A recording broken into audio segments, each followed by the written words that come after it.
India 8 major religions, approximately 3000 caste and 25,000 sub caste ఉన్న దేశం. ఇక్కడ ఎవరు తక్కువ కాదు, ఎవరు ఎక్కువ కాదు, ఎవరు గొప్ప వాళ్ళదే. అందుకే ఈ కమ్యూనిటీ సిరీస్ ద్వారా ఒక కమ్యూనిటీకి ఉన్న గొప్పతనాన్ని మీకు తెలియజేయడానికి మళ్ళీ నేను మీ ముందుకు వచ్చేసాను.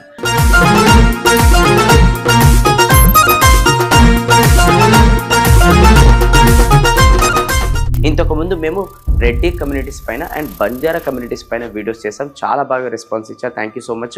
ఒకవేళ మీరు చూడలేకపోతున్నట్టయితే కింద డిస్క్రిప్షన్లో లింక్ పెడతాం, ఒకసారి మీరు చూసేసండి. Now let's get to know today Yadavs గురించి మనం తెలుసుకుందాం. హలో అండి, నేను మీ Venukalyan, life and business coach. First of all thank you so much for clicking on this video.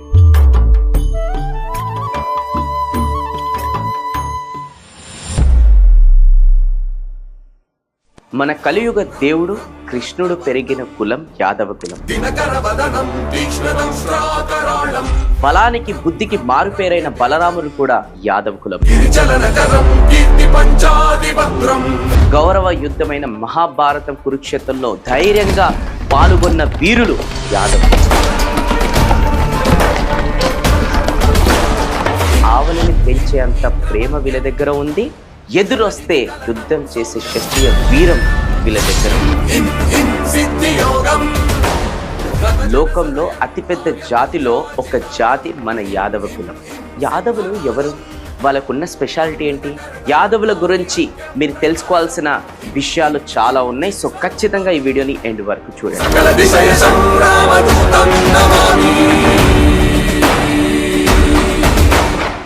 Yadava కులం మన ఇండియాలో మాత్రమే కాదు, నేపాల్, పాకిస్తాన్, బంగ్లాదేశ్, రష్యా లాంటి దేశాల్లో కూడా కనిపించే ఒక ప్రత్యేకమైన కులం. యాదవుల గురించి చెప్పాలంటే మనం పాస్ట్లో చిన్న టైం ట్రావెల్ అనేది చేద్దాం. మనందరికీ చంద్రుడు ఎవరో తెలుసు. ఇప్పుడు ఆయన గురించి ఎందుకంటారా? అక్కడే కదా మరి మన స్టార్టింగ్ పాయింట్ మొదలైంది. ఒకప్పుడు చంద్రవంశంలో పుట్టిన రాజు పేరు యయాతి. ఆయనకి మొత్తము 5 కొడుకులు ఉన్నారనమాట. వారిలో మొదటి కొడుకు యాదు. ఒకరోజు అయాతికి శుక్రాచార్యుడు ఇచ్చిన శాపం వలన ఆయన వెంటనే ముసలివాడనేది అయిపోయాడనమాట. ఇది తట్టుకోలేని యయాతి శాపం నుంచి విముక్తి కోరాడు. అప్పుడు శుక్రాచార్యుడు ఈ శాపం నుంచి విముక్తి నువ్వు పొందాలనంటే నీ శాపం ఇంకా వేరే వాళ్ళు ఎవరన్నా పొందాలని చెప్పేసి చెప్పిండు అనమాట. మరి అయాత్కి ఉన్న 5 కొడుకులు ఎవరైతే ఉన్నారో వాళ్ళల్లో ఎవరన్నా ఈ శాపం తీసుకుంటారేమని ఆశగా వెళ్ళి వాళ్ళందరినీ అడిగాడనమాట. కానీ ఆయన పెద్ద పుత్రుడు ఎవరైతే ఉన్నారు కదా, యాదుతో పాటు ఇంకా 3 శాపం తీసుకోవడానికి వాళ్ళు ఒప్పుకోలేరు. ఈ సంఘటన వల్ల అయాత్కి యాదు మీద చాలా కోపం అనేది వచ్చింది. తనకి రాజు పదవు ఇవ్వనని అందరికీ చెప్పేశాడు. ఈ సంఘటన మీలో చాలా మందికి అయాత్ చేసింది తప్పు అని అనిపించవచ్చు.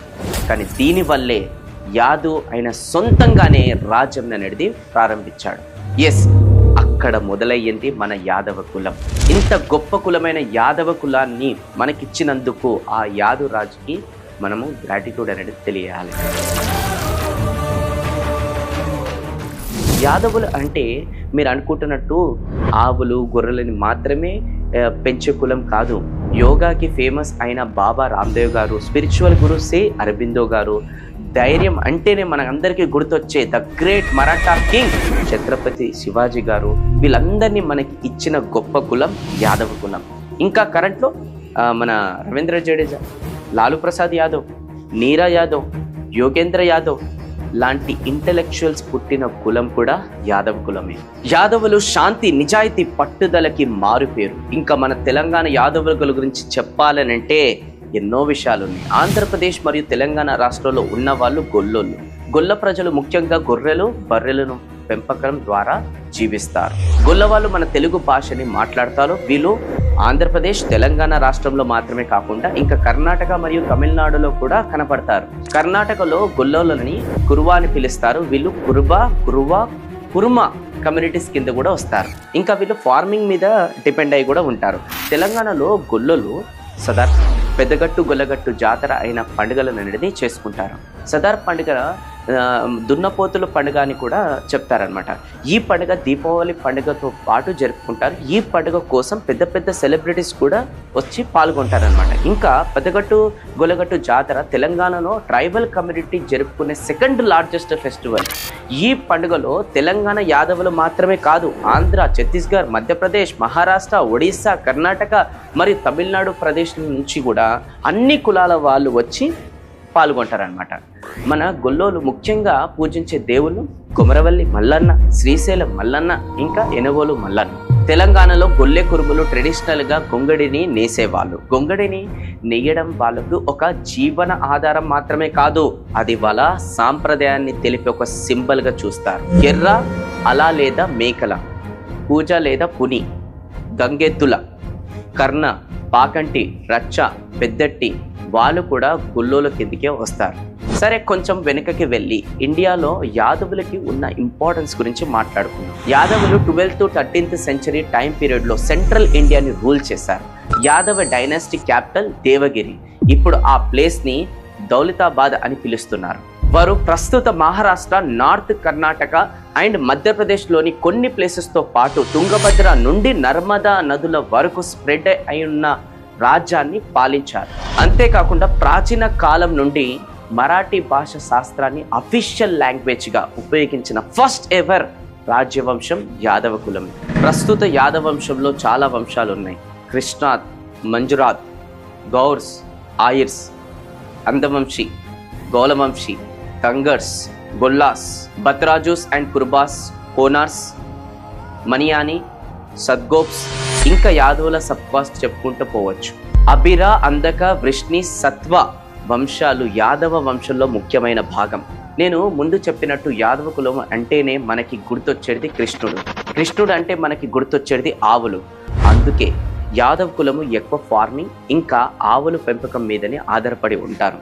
అందుకే మనకి ఊర్లలో పెరుగు అండ్ పాలు అమ్మేవాళ్ళు ఎక్కువగా ఉండేది కూడా యాదవ కులం నుంచే. దీన్ని బట్టి యాదవులు క్షత్రులు కాదని మనం చెప్పలేము.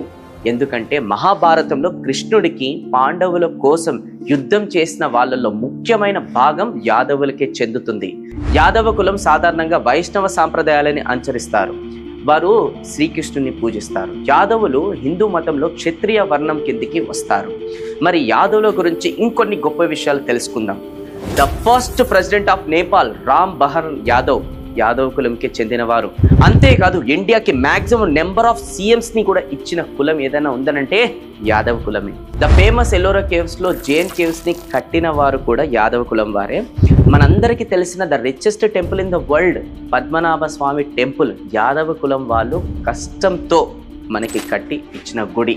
తిరుమల తిరుపతి దేవస్థానంలో చోళ యాదవ్ డైనెస్టీ వాళ్ళు కట్టిన గుడి. ఈ గుడికి మేజర్ కాంట్రిబ్యూషన్ చేసింది యాదవ కింగ్ వీర్ నరసింహ దేవ యాదవరాయ అండ్ మన రాజకృష్ణ దేవరాయ. ఇంతెందుకండి, మనందరికీ తెలిసిన famous tourist spot in the Hyderabad ఏంది, గోల్కొండ ఫోర్ట్ని కట్టింది కూడా యాదవ డైనెస్టీ వారే. ఇంకా ఆంధ్రప్రదేశ్ అనే పేరు అందకే యాదవ్ అనే పేరు నుండి వచ్చింది.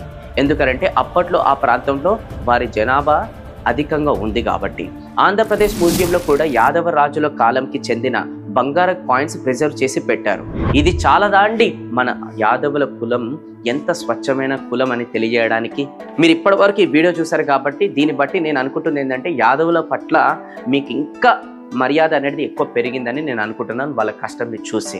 దీన్ని ఇక్కడితోని ఆపకుండా, వీళ్ళ కష్టంని ఇక్కడితోని ఆపకుండా మీకు తెలిసిన ప్రతి ఒక్కరికి కూడా వీళ్ళ వీడియో అనేది షేర్ చేసి వీళ్ళ గొప్పతనం అనేది ఇంకా చాలా మందికి తెలియజేసేటట్టు మనం అందరం కూడా కలిసి చేద్దాము. అండ్ ఈ వీడియోలో ఏమన్నా నేను మిస్టేక్ చేసినట్టయితే నన్ను క్షమించాలని కోరుకుంటున్నాను యాదవ కులం అందరికీ కూడా. అండ్ రెండోది, నేను ఈ వీడియోలో ఇంకా చాలా పాయింట్స్ కవర్ చేయాలని కూడా నాకు తెలుసు, కానీ నేను ఇక్కడ వరకు రీసెర్చ్ చేసి ఇక్కడ వరకు మా టీము ఈ పాయింట్స్ కవర్ చేసాం. ఇంకా మీకు తెలిసిన ఏవైతే పాయింట్స్ ఉంటాయో యాదవ కులం కమ్యూనిటీ మెంబర్స్ ఎవరైతే చూస్తున్నారో మీకు తెలిసిన ఏవైతే పాయింట్స్ ఉంటాయో ఇంకా యాదవుల గురించి ఇంకా గొప్పతనంకి సంబంధించింది దయచేసి కింద కమెంట్ బాక్స్లో అనేది ఆ పాయింట్స్ అనేది రాస్తే మేము మా టీం అనేది మొత్తం కూడా ఆ పాయింట్స్ అనేది కలెక్ట్ చేసి మళ్ళీ part 2 వీడియోతోని మేము ముందరకు వస్తామన్నమాట. ఈ వీడియోని మీరందరికీ షేర్ చేస్తున్నందుకు అడ్వాన్స్గా మీకు థ్యాంక్ యూ సో మచ్. నేను మీ Venu Kalyan. Thank you so much. జై